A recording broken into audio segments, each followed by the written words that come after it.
A reading from 1 Kings chapter 5.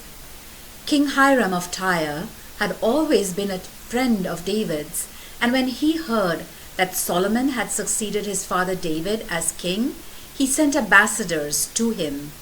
Solomon sent back this message to Hiram: "You know that because of the constant wars my father David had to fight against the enemy countries all around him, he could not build a temple for the worship of the Lord his God until the Lord had given him victory over all his enemies. But now the Lord my God has given me peace on all my borders. I have no enemies and there is no danger of attack. The Lord promised my father David, 'Your son, whom I will make king after you, will build a temple for me.' And I have now decided to build that temple for the worship of the Lord my God. So send your men to Lebanon to cut down cedars for me. My men will work with them, and I will pay your men whatever you decide. As you well know, my men don't know how to cut down trees as well as yours do."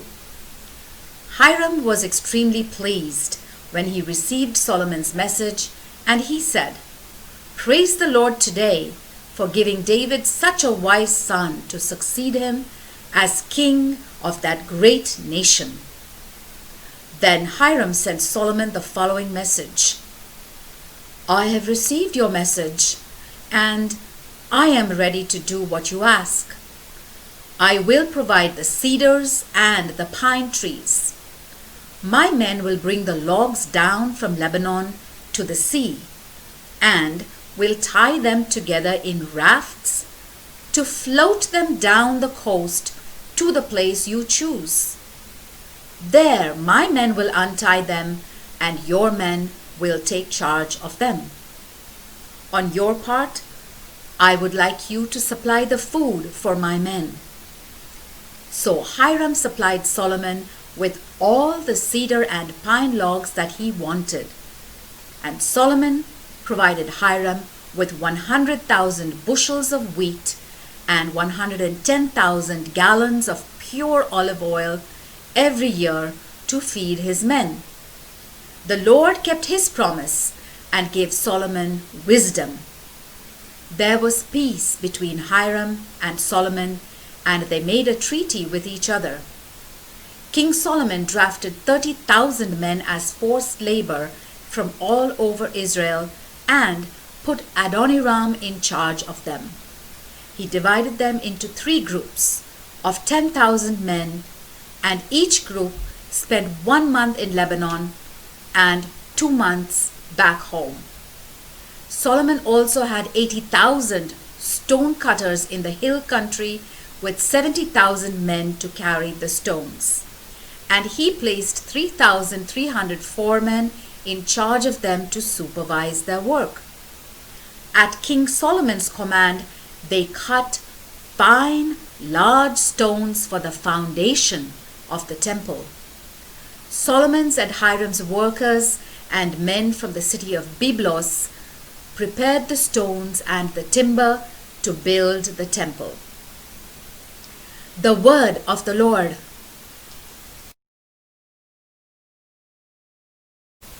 A reading from 1 Kings chapter 6. 480 years after the people of Israel left Egypt, during the 4th year of Solomon's reign over Israel, in the 2nd month, the month of Ziv, Solomon began work on the temple.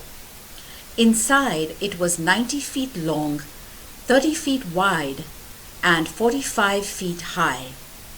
The entrance room was 15 feet deep and 30 feet wide as the sanctuary itself. The walls of the temple had openings in them, narrower on the outside than on the inside. Against the outside walls, on the sides and the back of the temple, a 3-storied annex was built, each story 7.5 feet high. Each room in the lowest story was 7.5 feet wide, in the middle story 9 feet wide, and in the top story 10.5 feet wide.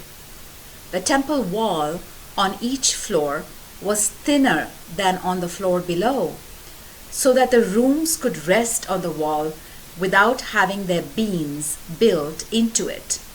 The stones with which the temple was built had been prepared at the quarry, so that there was no noise made by hammers, axes, or any other iron tools as the temple was being built. The entrance to the lowest story of the annex was on the south side of the temple, with stairs leading up to the second and third stories. So King Solomon finished building the temple. He put in a ceiling made of beams and boards of cedar. The 3-storied annex, each story 7.5 feet high, was built against the outside walls of the temple and was joined to them by cedar beams. The Lord said to Solomon, "If you obey all my laws and commands, I will do for you what I promised your father David. I will live among my people Israel in this temple that you are building, and I will never abandon them." So Solomon finished building the temple. The inside walls were covered with cedar panels from the floor to the ceiling, and the floor was made of pine.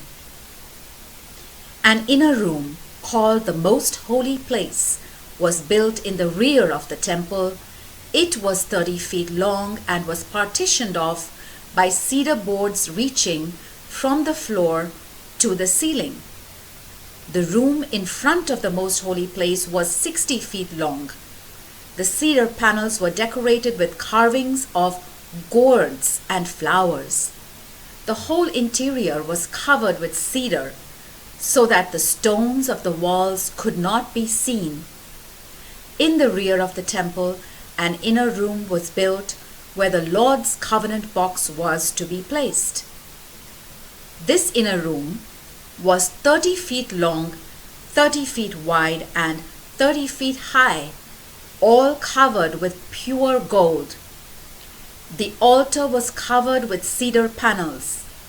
The inside of the temple was covered with gold, and gold chains were placed across the entrance of the inner room, which was also covered with gold. The whole interior of the temple was covered with gold, as well as the altar in the most holy place. 2 winged creatures were made of olive wood and placed in the most holy place, each one 15 feet tall. Both were of the same size and shape. Each had 2 wings, each wing 7.5 feet long, so that the distance from one wingtip to the other was 15 feet.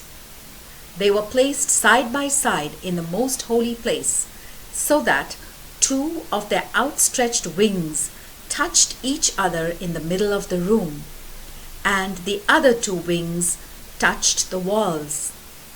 The 2 winged creatures were covered with gold. The walls of the main room and of the inner room were all decorated with carved figures of winged creatures, palm trees, and flowers. Even the floor was covered with gold. A double door, made of olive wood, was set in place at the entrance of the most holy place. The top of the doorway was a pointed arch. The doors were decorated with carved figures of winged creatures, palm trees, and flowers. The doors, the winged creatures, and the palm trees were covered with gold. For the entrance to the main room, a rectangular door frame of olive wood was made. There were 2 folding doors made of pine and decorated with carved figures of winged creatures, palm trees, and flowers, which were evenly covered with gold. An inner court was built in front of the temple, enclosed with walls which had 1 layer of cedar beams for every 3 layers of stone. The foundation of the temple was laid in the 2nd month, the month of Ziv, in the 4th year of Solomon's reign. In the 8th month, the month of Bul, in the 11th year of Solomon's reign, the temple was completely finished exactly as it had been planned. It had taken Solomon 7 years to build it. The word of the Lord.